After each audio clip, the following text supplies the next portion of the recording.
Britain and France will develop a new generation of air-to-air missiles to replace the existing Meteor.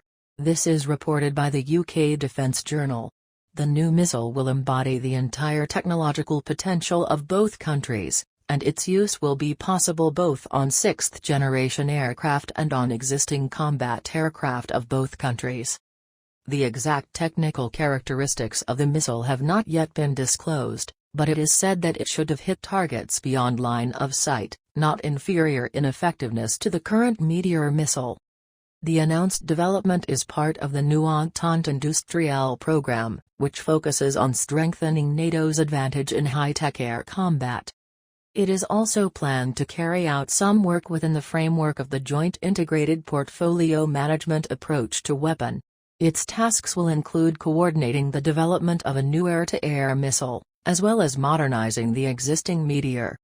It is worth noting that Meteor is a unique air-to-air radar missile due to the use of a direct-flow air jet engine with adjustable air supply, which allows changing engine modes during flight.